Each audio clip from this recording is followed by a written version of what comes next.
I am here to talk about wind turbines and wind power. So watch and listen. Today I am in Whitelee Windfarm, which is the biggest wind farm in the UK, and this place is huge. It stretches about 10 kilometres across and produces enough electricity for about 300,000 homes, which is the same as about 1 million people. So each one produces enough electricity for just over 1,000 homes. And in the year 2000, almost none of our power was produced from renewable sources.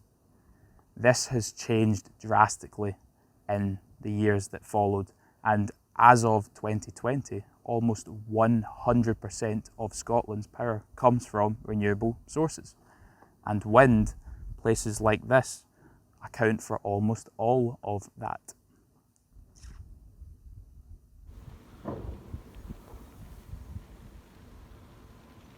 So now, some of the advantages of wind power. The first of these is that it is clean. There are no obvious emissions at site, as there would be for a coal power station, for example. Another advantage, which could be debatable, so some people would agree and some people would not agree, is that wind turbines are nice to look at. At this site, there is a visitor centre with a cafe and a shop and other things, and people come here to walk their dogs and just generally for a nice day out. This would never happen with a coal power station, for example, which are normally put as far away or as hidden from the main population as possible.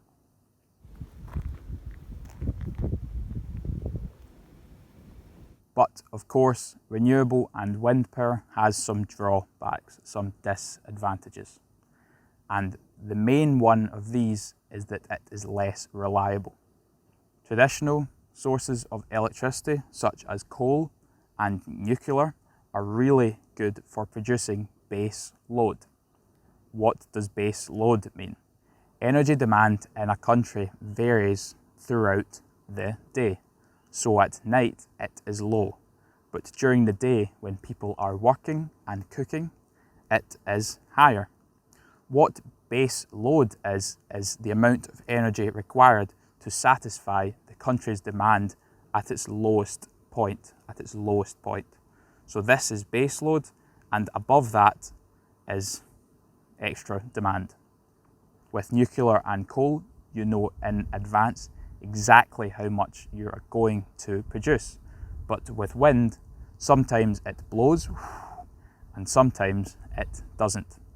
Another disadvantage with wind is that to produce enough electricity for 300,000 homes in this case, you need a site, an area, which is 10 kilometres across and that is elevated above sea level. This means that Whitelee Windfarm and other wind farms can be seen from vast distances away. And although some people like me like this, many do not.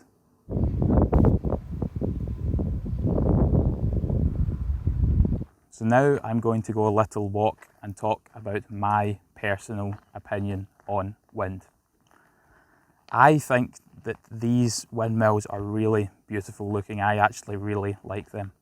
There are not that many moving parts, and with the whole colour, I think they look very elegant. So I am a big fan.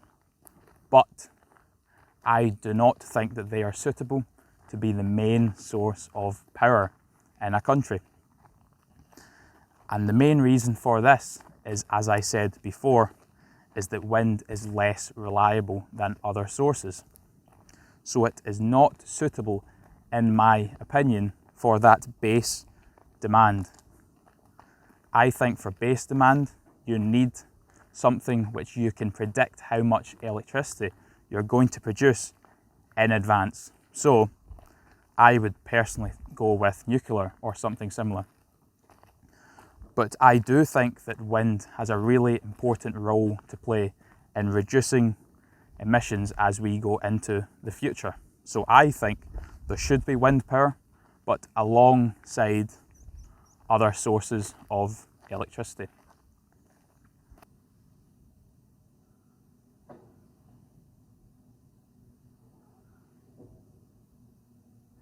And finally, to give you an idea of the size of these things, here I am at the base, and up to the middle is 90 metres.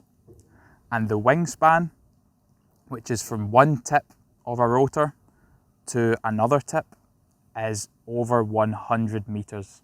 So these things are huge.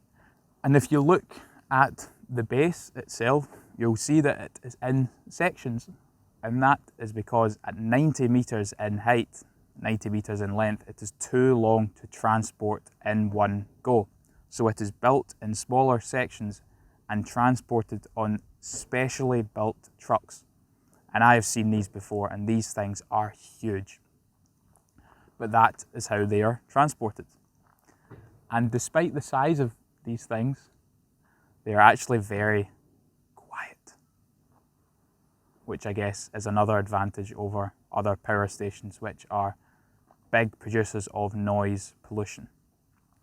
But anyway, I think that's all I have to say today about wind power. So let us know what you think below, if you are a fan of the technology or if you are a little bit skeptical. Anyway, thank you for watching and listening, and I will see you in the next video.